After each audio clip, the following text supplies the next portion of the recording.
Assalamualaikum warahmatullahi wabarakatuh. Perkenalkan, nama saya Farah Septariana, NIM 192111130 dari kelas 3D Hukum Ekonomi Syariah. Kali ini saya akan menjelaskan tentang dalah yang jelas dan dalah yang tidak jelas. Yang pertama, dalah yang jelas, di mana dalam dalah ini dibagi menjadi 4 bagian. Yang pertama zohir, yang kedua nas, yang ketiga mufassar, yang keempat muhkam. Zohir merupakan lafal yang memiliki penjelasan secara jelas tanpa memerlukan penjelasan dari luar. Akan tetapi, lafal tersebut mempunyai kemungkinan lain seperti ada takwil atau memalingkan dari makna zohirnya, lalu adanya taksis dan nasakh atau penghapusan hukum. Contoh zohir dalam Quran surat Al-Baqarah ayat 275 yang bunyinya wa ahallallahu bai'a wa harrama riba, yang artinya dan Allah telah menghalalkan jual beli dan mengharamkan riba. Ayat ini secara jelas menerangkan bahwa jual beli itu hukumnya halal, sedangkan riba itu hukumnya haram.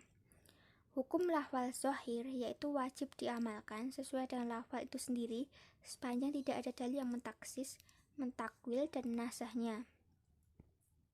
Kedua, nas. Nas merupakan lafal yang menunjukkan hukum dengan makna asal dari teks. Ini bedanya nas dengan zohir. Lafal ini memiliki kemungkinan ditaksis, ditakwil, dan dinasah.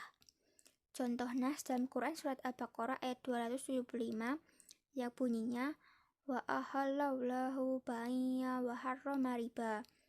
Secara zohir, ayat itu menunjukkan pada halnya jual beli dan haramnya riba. Tetapi makna ini bukan maksud utama ayat itu. Maksud utama ayat itu menegaskan bahwa jual beli dan riba itu berbeda, tidak sama. Hal ini karena ayat itu merupakan bantahan terhadap ucapan orang Yahudi yang menyamakan jual beli dengan riba.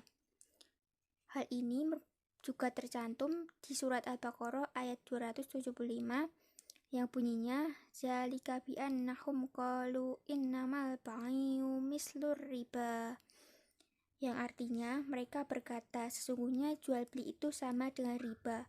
Dalah nas dari ayat ini adalah jual beli tidak sama dengan riba.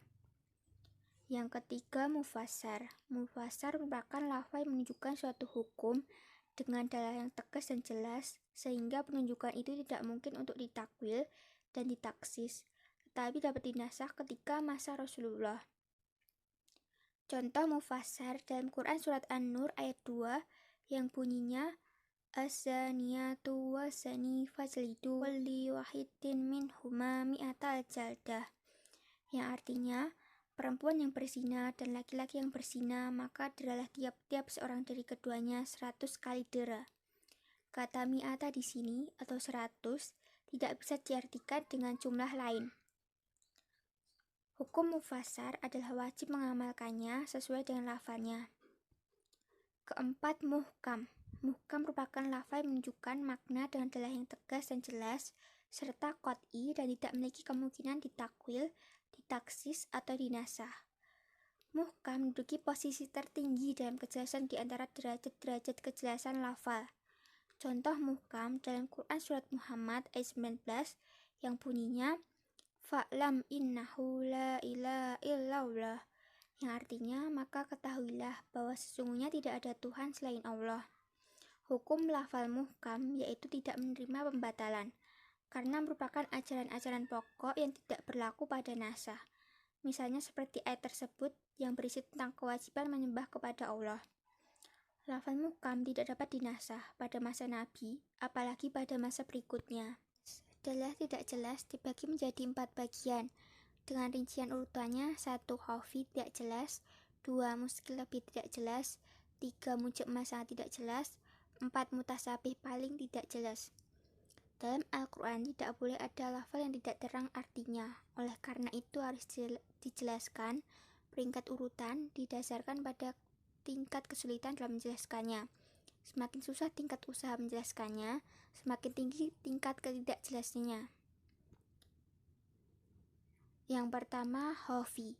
Khafi merupakan lafal yang dari segi penunjukannya kepada makna ada jelas, tetapi ketidakjelasan muncul ketika menerapkan makna pada kasus tertentu. Contoh khafi dalam Quran surat Al-Maidah ayat 38 yang bunyinya wasariku wasariqatu faqta'u aydiyahumma, yang artinya laki-laki yang mencuri dan perempuan yang mencuri, potonglah tangan-tangan mereka. Ayat ini memang sudah cukup jelas mengenai sanksi yang diterima kepada seorang pencuri, yaitu potong tangan. Namun akan timbul ketidakjelasan jika penerapan ayat tersebut digunakan untuk pencopet dan penjamret. Permasalahannya, apakah pencopet atau penjamret ini termasuk dalam kategori pencuri? Untuk mencari jawabannya adalah melalui jalan ijtihad dan meneliti apakah pengertian itu termasuk ke dalam pengertian ayat. Sedangkan contoh tentang lafal khafi dapat disimpulkan bahwa kesamaan makna dari suatu lafal terjadi bukan akibat dari ketidakjelasan lafal itu sendiri. Lafal tersebut semula jelas, namun menjadi tidak jelas ketika akan diterapkan pada kasus lain yang merupakan bagian dari kasus yang dinyatakan lafal tadi. Yang kedua, muskil. Muskil merupakan lafal yang dari penunjukan maknanya terdapat ketidakjelasan sehingga muncul beberapa perbedaan pendapat dalam memahami lafal tersebut. Perbedaan antara lafal khafi dan muskil adalah bahwa pada lafal khafi, kekaburan maknanya bukan disebabkan dari lafal itu sendiri, melainkan disebabkan adanya keraguan makna atas sebagian satuannya karena sesuatu dari luar.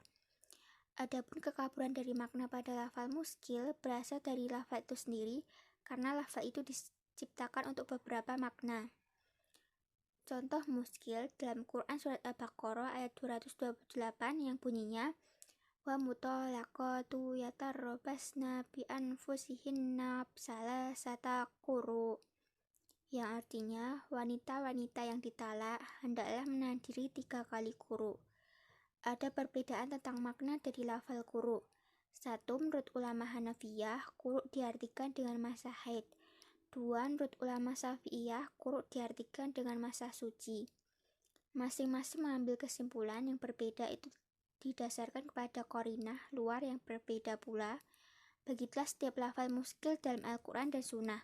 Untuk memahaminya memerlukan upaya ijtihad dan mencari tanda-tanda atau dalil yang membantu untuk memperjelas maknanya. Jadi makna quru itu tidak jelas karena ada yang mengartikan masa haid dan masa suci, dan lafal ini memerlukan dalil lain untuk memperjelas. Yang ketiga, mujmal. Mujmal merupakan suatu lafal yang mengandung makna secara global, di mana kejelasan maksud dan rinciannya tidak dapat diketahui jika hanya dengan lafal itu sendiri. Seperti istilah-istilah khusus dalam pemakaian syara, misalnya lafal sholat, zakat, haji, dan lain-lain.